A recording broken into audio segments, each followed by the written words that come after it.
Well, hello and welcome to today's episode of the Healthy Living, Happy Life show, where we dive into topics in these categories of health, wellness, personal development, and bringing some more fun into life. Why do we do this? To help you curate the healthy, happy lifestyle that you have been looking for, that life that you deserve. So chime in for tips and strategies and truly find honest, reliable, and unbiased information that you have been looking for anyway. Come here and you will find that great information.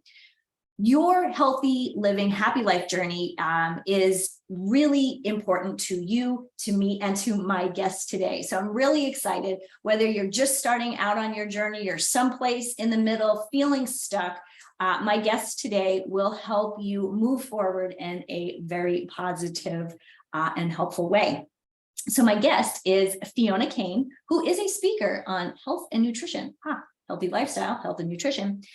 Fiona is an award-winning nutritional medicine practitioner, mind-body eating coach, holistic counselor, and the founder of Informed Health and the Wellness Connection podcast with Fiona Kane.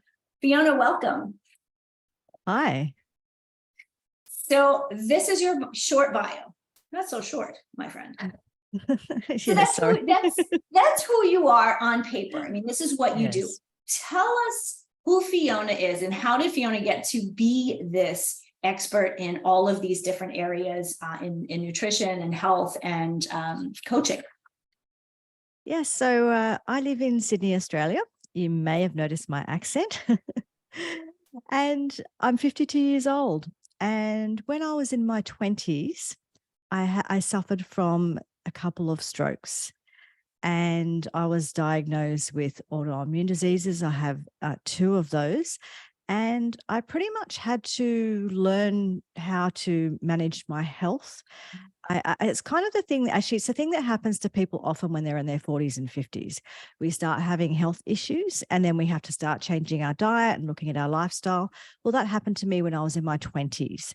So that forced me to really stop everything and look at everything and change my lifestyle.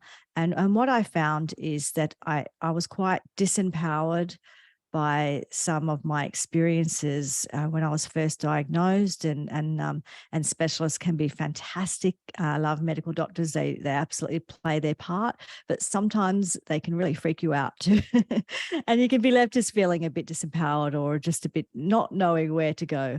So essentially, I studied nutrition and I studied counselling because I knew that it was a mind-body thing. I knew that my nutrition wasn't great, but I didn't really know what it should be, and I also knew that my mindset probably wasn't great either. So I studied both of those for purely selfish reasons, so I could resolve my own health issues and so I could be empowered.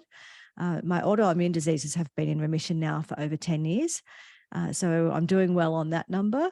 But so essentially that is it. I just suddenly had to deal with a whole bunch of health problems and realized that if I wanted to make it to any age, I didn't even think I was going to make it to 30, to tell you the truth.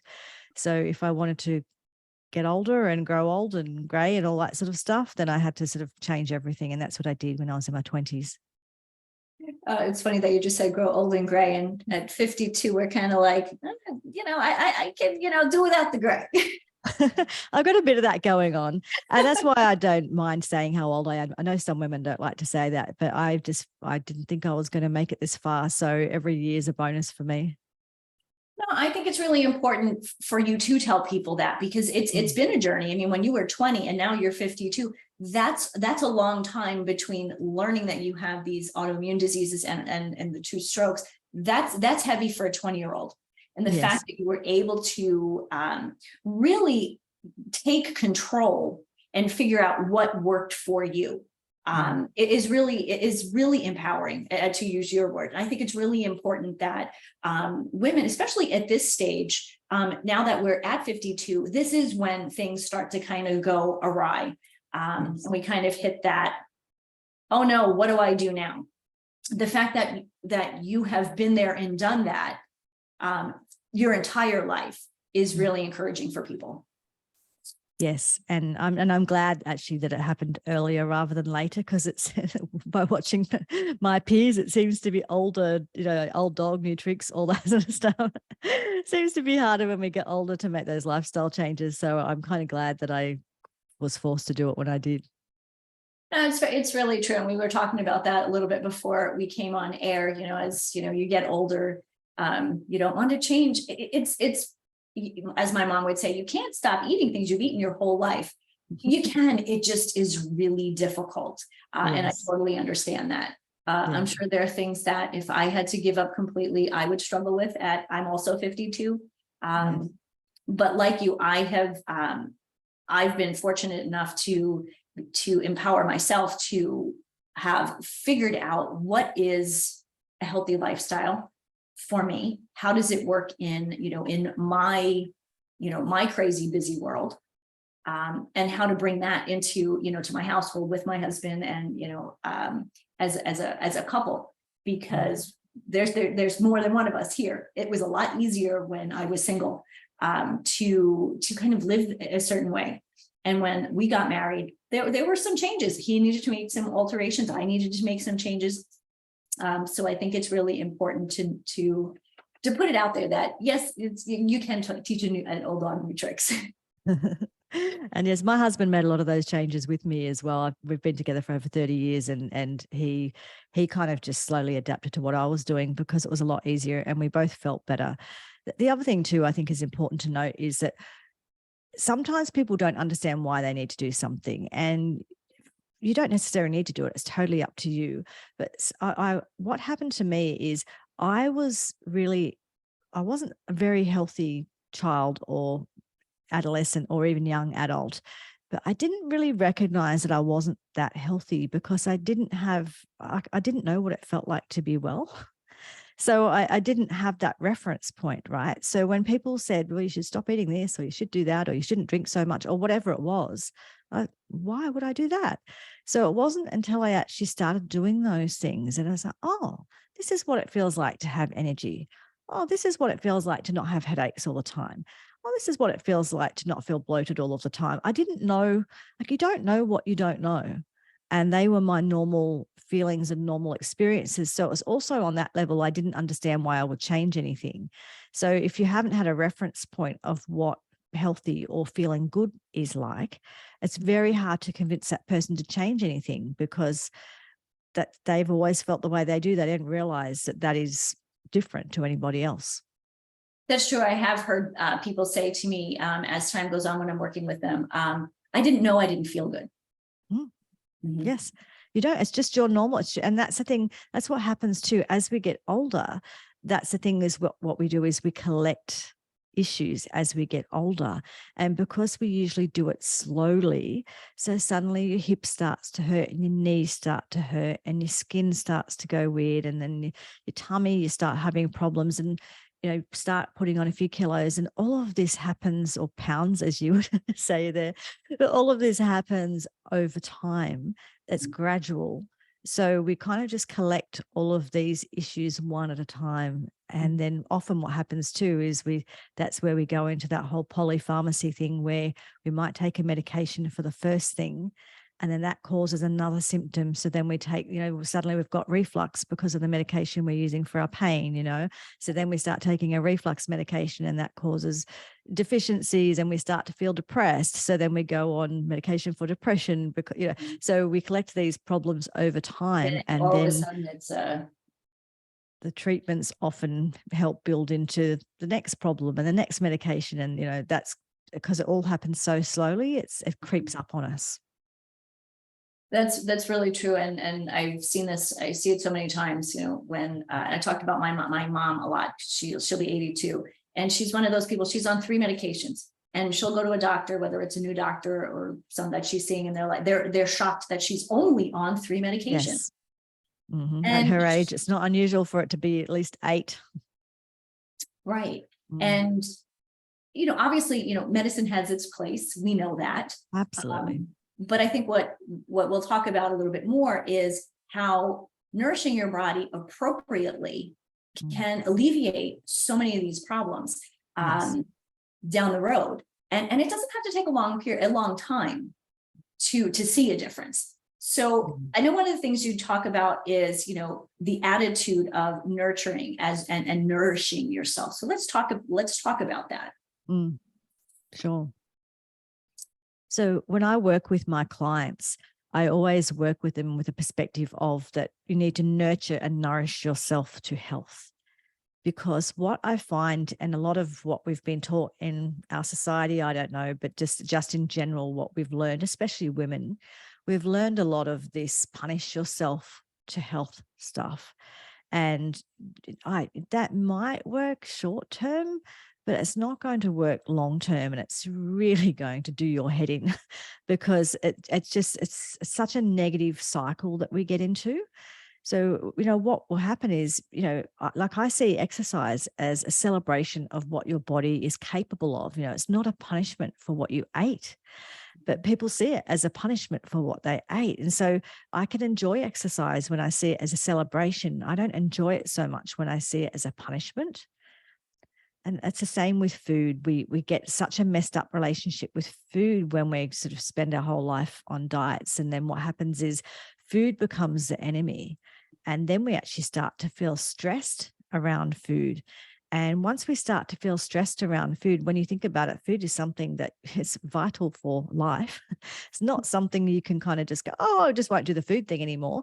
So, so if you have a stress relationship with food, if every time you're eating, you're feeling really stressed around it, that drives a whole bunch of more health problems because you're producing all those stress hormones. And if you're someone who deals with weight issues, you're more likely to gain weight because of that.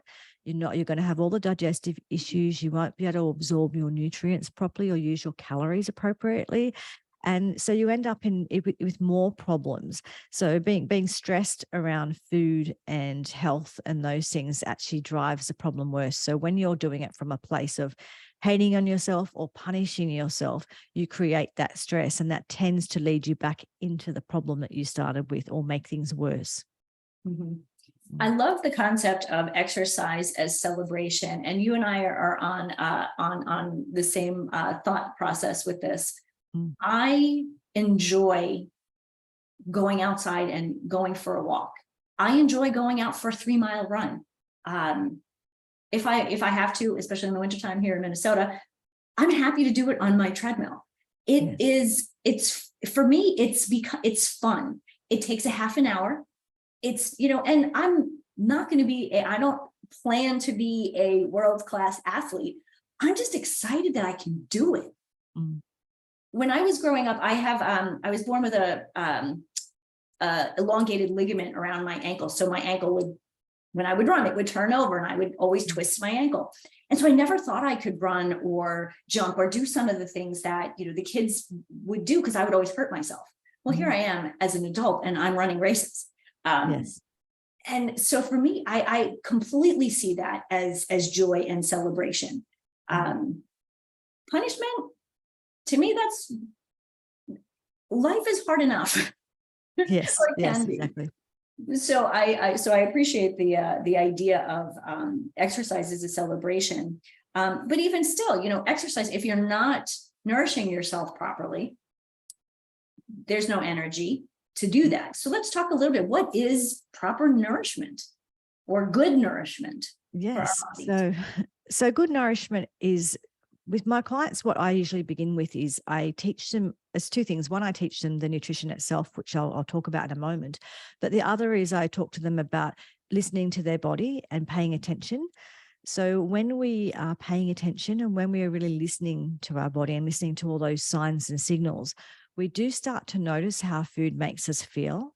And you do start to notice that, when I eat that thing, I feel a lot of phlegm come up or a lot of mucus and it's really uncomfortable, or I get bloated, or, I'm running to the loo, or whatever it is, or, your energy, all those different things, even things like my skin, the way I eat absolutely affects my skin. So when you are really tuned in and paying attention, you start to notice how food makes you feel. And what many of us do is all we do is tune into that kind of it's the mouthfeel and that first experience. So you put something in your mouth and you're thinking about, what am I going to eat? And you are thinking about that crunch or that sweetness or whatever it is, and that mouthfeel that you have for that moment. But what we don't think about is, well, how do I feel when I eat 20 minutes after I eat that? How do I feel a couple of hours later? How do I feel the next day?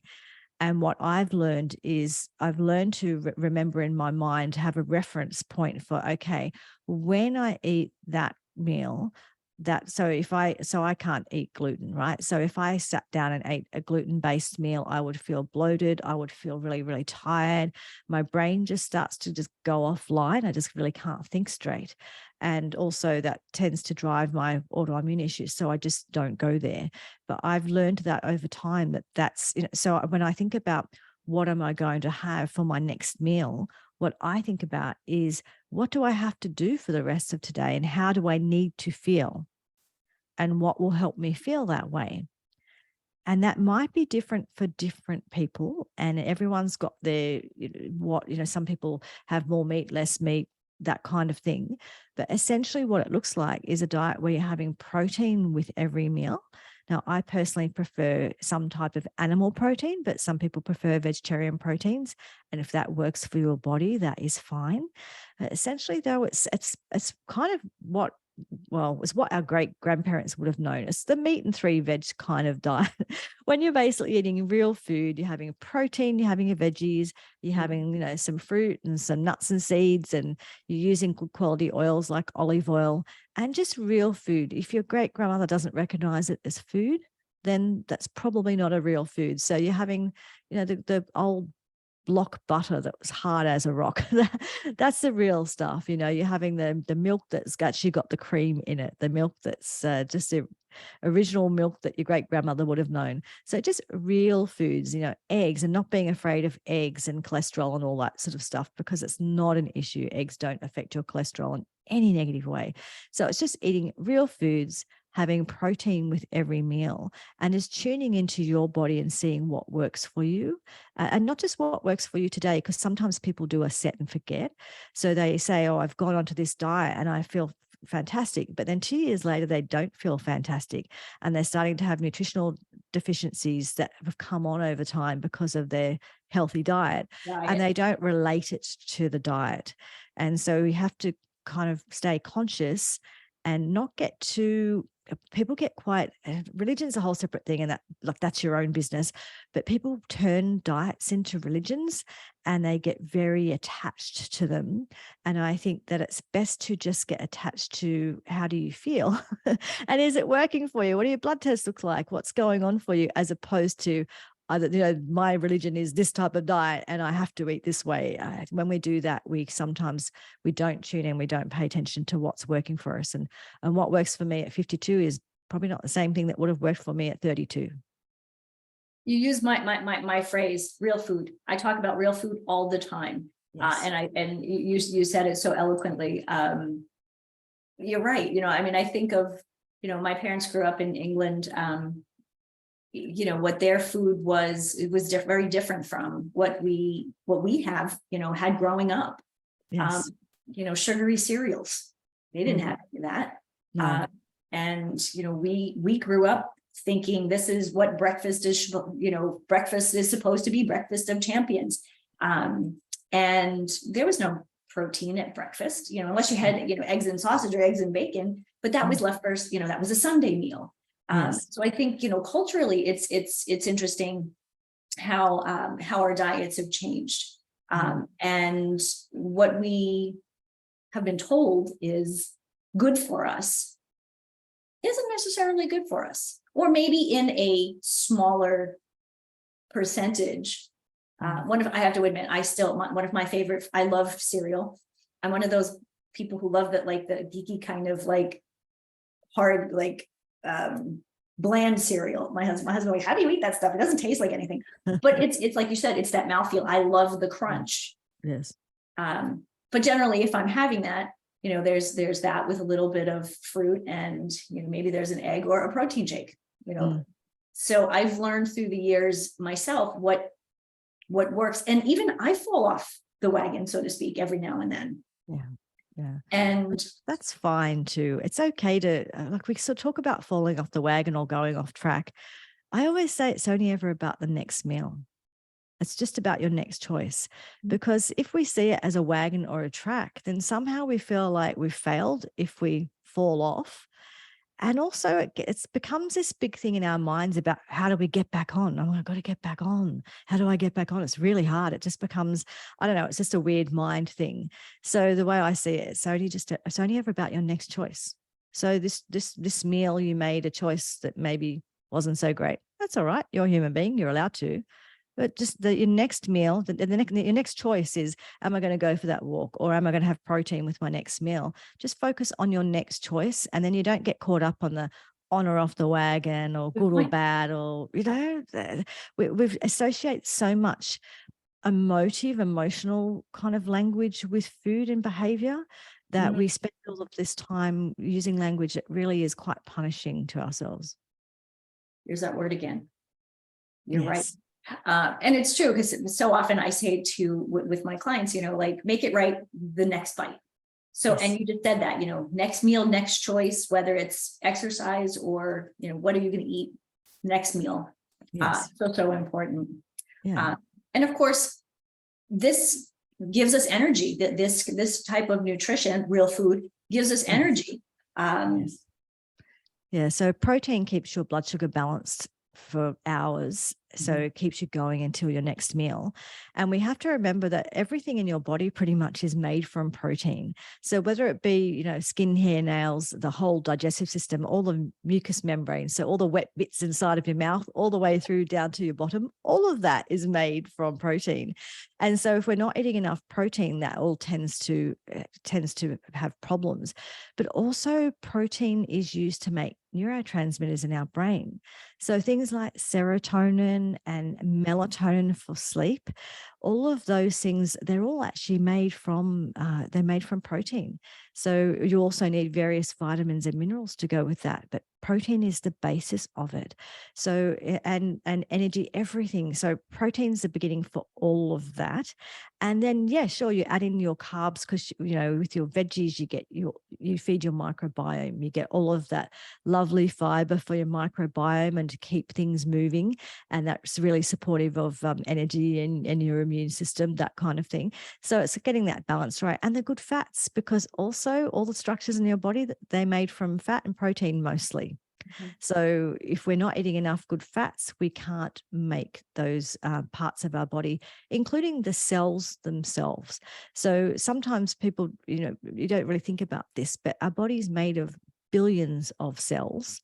And so whether it's your liver cells or your eye cells or your heart cells, wherever they are, and they all pump out, they all make things, they're all little factories. And those cells have a double layer around them that controls how the cell functions. And that layer is made of protein and fats. And if that does not function properly, then you will end up with a lot of waste products that stay in the cell and can't leave the cell. So that's where you start getting really tired. People start getting that chronic fatigue. And you will also start to have issues like insulin resistance, which is that pre-diabetes condition, because essentially your cells need to bring things into the cell and take things out of the cell to work properly. And if they're made from really poor quality fats, because it's made from the stuff that we have in our we call them chips. I think you call them crisps. But, if it's made from basically packaged food type fats that come in those sorts of products, then it's going to be very poor quality cell that doesn't function properly. And the other thing too is protein is really, really important for maintaining your muscle mass and your bone mass. And for you and I at our age, if you haven't thought about it already, now's a really important time to understand what that means for us as we age, because muscle and bone mass is the difference between having independence as we get older and be able to live our lives and do the things we wanted to do in our retirement, or not be able to get around or move around and having to have people help you with everything you do. And that's so important to think of now, because too often it's not until we lose that people think about it like, oh, I need to make this change. I need to add this to my diet. And then Yes. at that point, people are looking at supplements, looking for supplements instead of real food. Yes. I mean, ideally, we're thinking of this when we're in our 20s, but who does? Right. But essentially, as we age, we lose all of these things, just reduce as we age, particularly for women and particularly as our hormones start to change. And so we need to actually actively look at building and maintaining muscle and bone mass as we get older. And so many of my clients, so many people I meet, and when you come across people in sort of hospital settings and that kind of thing, or in homes, when you look at what they're eating, there's no protein in there at all. And that's protein makes everything. So it's like, no wonder your immune system's shot. You can't function. You've got bone density issues. You got no muscle mass. You can hardly get yourself out of the chair, and that's exactly why. And so it's actually eating the right things, which very much is protein, but it's also been able to digest them. So it's also looking at your digestive system and good digestion, good health. I think that's really, it's really important for us to realize that all of the diets and all of the stuff that you see online, they're to me, they're misguiding people, they're misleading people. And Yes. what I think what you've just said and what I talk about is really getting back to basics. This is what real food is. And this is why we eat real food. We want to feel good. We want to function properly. We want to live out, we want to live as healthy as we can, as long as we can. And, Jamie Oliver, I think a quote of his is, real food is ingredients. It doesn't have ingredients. So when people ask me about reading food labels and that kind of thing, it is important to learn how to read food labels and understand what's in things.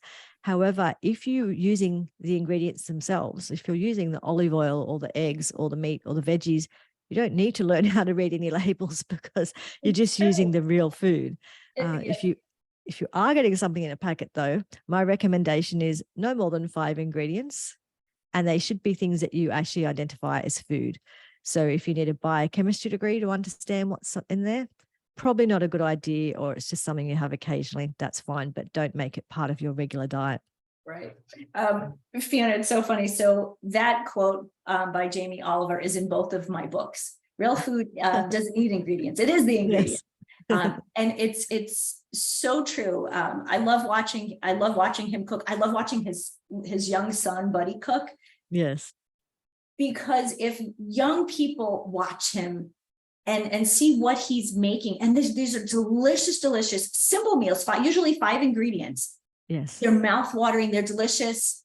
If we could teach our young kids this, think about, how their lives will benefit from that. We need to, women our age, and men as well, our age, need to understand this for ourselves, because we're at that place where it's like kind of make it or break it. But if we teach our youngsters this, they won't struggle with the challenges that we may have with our health. And like, autoimmune disease happens.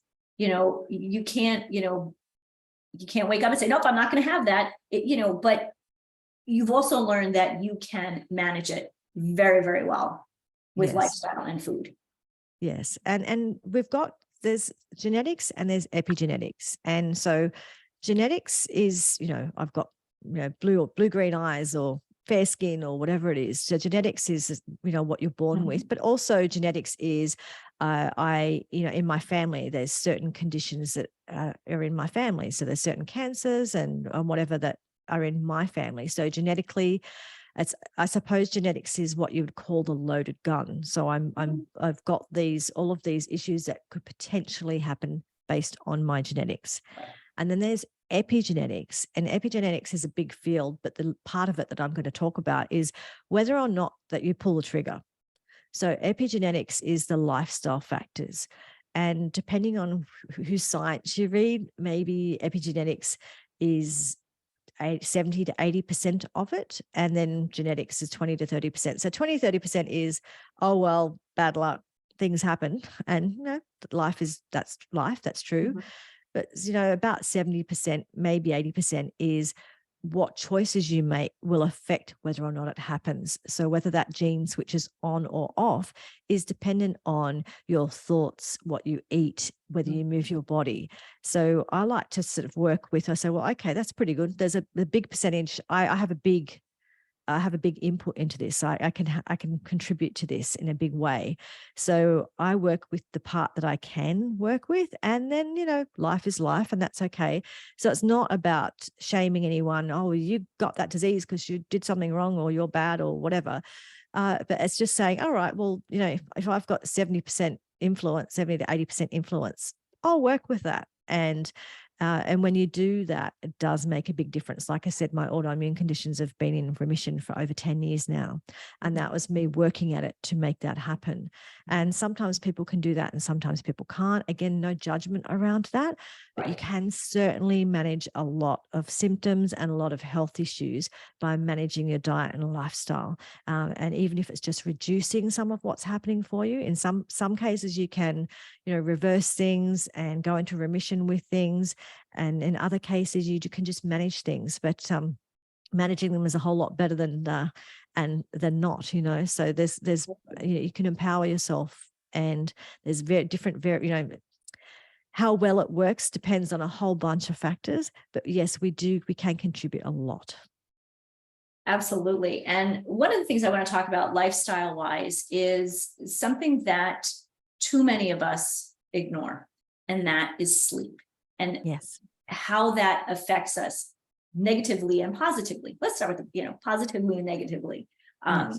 When it comes to again, your diet and your exercise, and managing autoimmune disease, managing health issues that just kind of may happen as you get older. So where does sleep fit in? Yeah, so sleep is the foundation for all of it, actually. So the rest of it is kind of irrelevant if we don't get the sleep right. And I think people really, they get this wrong a lot of the time, because what I see people say is, okay, I'm going to set my alarm for, 4 a.m. or whatever, so I can go for a run in the morning. And look, that is great if you went to bed maybe at 9 or 10. But if you went to bed at 11 o'clock and you're getting up at 4 a.m. for a run, you've only had 5 hours sleep. And in fact, you're doing more damage than good, because you're more likely to injure yourself when you've had lack of sleep. You're more likely to, and also your body is going to, again, I was talking about stress hormones before. Your body is going to be stressed. So you're going to be pumping out a lot of stress hormones. So when we don't get enough sleep, it affects our immune system quite dramatically. Just a couple of days and not getting enough sleep, someone starts coming down with something. I see it happen all of the time.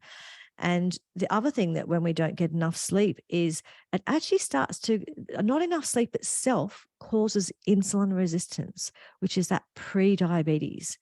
And I've seen it in people, happen to people within days. There was a TV show. It was quite a few years now, but it was a documentary, and they did this with a young university student, and I think it was in the US. And within 3 days, I think all they did was change his sleep. They just stopped him from being able to sleep all night. They reduced his sleep to, I think it was under 5 hours, and he was super healthy, and suddenly he started to develop insulin resistance. They actually had to stop the study, because it was risking him. That's pretty drastic. Yeah, well, the other thing too, he did martial arts and different sports, and his concentration was lapsing, and he couldn't, his coordination had gone. He's fatigued. He couldn't really think. And they did a driving test with him, and they did it on, I think it was sort of away from the main road. It was somewhere where there was no other cars, and they strapped all these things to him to see what was going on with his brain and whether or not he was sleeping. And they found that when he was driving the car, even when his eyes were open, he was actually asleep a certain percentage of the time. So he was having these micro sleeps with his eyes open. So not getting enough sleep is a major contributor to issues. And then you add to it, and if you're tired, if you haven't had enough sleep, you're going to be craving the sugary things to sort of give you that sort of short burst of energy and the caffeine and that kind of thing. So what's going to happen as well is you're just going to be craving just that quick fix so you can feel better and so you can get through the day. So when we start doing that, we start having those foods, your blood sugar's up and down, your mood's up and down, energy's up and down, leads to all sorts of problems. So when we don't get enough sleep, we tend to make really poor choices around food. We're at much higher risk of injuring ourselves. Our immune system is lower, and also you're going to be contributing to just everything really, but that and the insulin resistance risk I think I was talking about before as well, which basically insulin resistance is it's metabolic syndrome, and it's what leads us into all of the other basically heart disease and those kinds of issues. So it's really, really important to understand that sleep is the foundation and everything else comes from that. Mm-hmm. Well, interestingly, so our target audience is usually women 45 and over. Mm-hmm. This is such an important conversation for teenagers and college students. Because yes. I can tell you, I was one of those kids. When I was in high school, I was a great sleeper. Mm-hmm. I didn't want to stay out till all hours of the night. Other people did. I was like, I'm going to bed. I'm going home. I'm tired. Yes. When I got to college, of course, that changed. It took a little bit, but there was something going on Wednesday night at 11. Or, I have a big, test to study for and would be up till 2 and the test was at 8. And I was the first time I ever had the flu. Mm-hmm. I'd never gotten that sick before in my life. And I really thought I was dying. Yes. And I look back now and I realize, one, my diet wasn't great because I was eating dorm food, a lot of fried food, a lot of pizza, a lot of Oreo cookies. I was an athlete, so I was working out 5-6 days a week, but I wasn't sleeping. Yes. So all three kind of whammies that we talked about, exercise was at that point, even though it was fun and it was pleasurable, for my body, it was probably more like punishment. Yes. I wasn't eating well, so I wasn't giving my body the energy that it needed. And then I wasn't sleeping. So there's kind of the trifecta. And of course I got really sick. Yes. Yeah. And that's what happens. And people say to me, I hear people say, oh, I can get away with it, or I don't need sleep. And it's like a lot of things, you get away with it until you don't.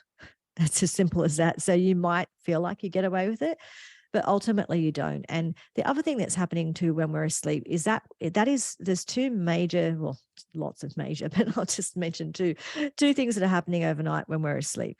One is that's when our liver does all of its major detoxification. So essentially kind of getting any toxins out of the body and sorting out those kinds of gut issues. And the other thing that happens overnight, well, actually, there's so many of them. The other thing though is cell replication. So that's when we're making new cells. So basically our body's making a whole bunch of new cells, because cells are something that die and you make new ones, and then they die and you make more again. And what happens is that cell replication gets affected if we don't have enough sleep. So in the cell replication, if cell replication goes out of whack and we start making what in Australia, what I would call dodgy cells, basically cells that are not good quality cells, poor quality cells, that is pretty much leading you into cancer. So a lack of sleep is really kind of a high risk for cancers as well. So it is a major, major issue. Yes. Wow. That's always something that the cancer word always wakes everybody up. And I hope that during this conversation, there's lots of pieces that I want people to take away, but that is such a big one. Again, you talk about, the genetics and the epigenetics. And this is one of the big pieces, when people hear cancer, it scares the life out of them. So you just said the word. So we said cancer and sleep. So everyone get your sleep. Yes. And if you're struggling with that, get help with it, because I know a lot of people do. And I know certainly women of our age sometimes have issues. You've got to, even just things like maybe what kind of blankets you use, or making sure you're not overheating and those kinds of things, which can be a real problem for women of a certain age. But we really do need to, if there is an issue, you need to find a way to work on that issue and work on what's driving it so that you can get that sleep. Absolutely. And anytime when I've either worked with a trainer or worked with somebody, that's the first thing that they talk about is how's my sleep. And when I talk to clients about that and they're thinking, wait, Denise, I want to lose some weight. What are we talking about? My sleep. Mm. This is such a big part of it. And this is really a great place to start. Yes. And that insulin resistance I was talking about that comes about from lack of sleep will drive weight gain in most people. Right. So it will drive that stress response and the weight gain. So the people who, because there's some people that are only thinking about weight, well, getting enough sleep is actually part of how you manage that as well. So not getting enough sleep and, getting up so you can run 300 miles in the morning, you might think that that's a great thing, but it's actually not a great thing. It puts your body under so much stress and it's going to drive that insulin resistance, which will ultimately drive weight gain for you. Right. And as women, as you say, of that certain age, that's the first thing we start to notice is that weight gain. And what are we going to do about it? Ladies, we're going to get some sleep. That's what we're going to do. Yes. So we're just running short on time. So Fiona, I'd love for you to tell everyone, how they can connect with you, and then, give us that one piece of one thing that we haven't discussed yet today that you want people to know. Yeah, sure. So you can connect with me at informedhealth.com.au. So INFORMED health.com.au. Or my podcast, which is The Wellness Connection with Fiona Kane, and that's everywhere, all the usual places. And I just want to remind people that when we're having these challenges, that if there's something out of whack in your body will tell you. So whether or not you're getting some pain, or whether or not you're having issues with sleep, or it could be issues around food that you find yourself, you're binging or you're emotional eating, all those kinds of things. And what we do is when we have those issues, we often feel ashamed about them, or we often think that there's something terribly wrong with us, or we don't have no self-control. Well, all of these things are actually just signs and symptoms for you to pay attention to.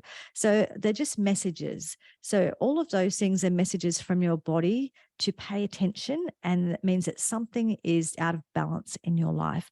So rather than sort of hating on yourself or punishing yourself or feeling like there's something terribly flawed and wrong with you, know that your body just sends you messages, and pay attention to the messages.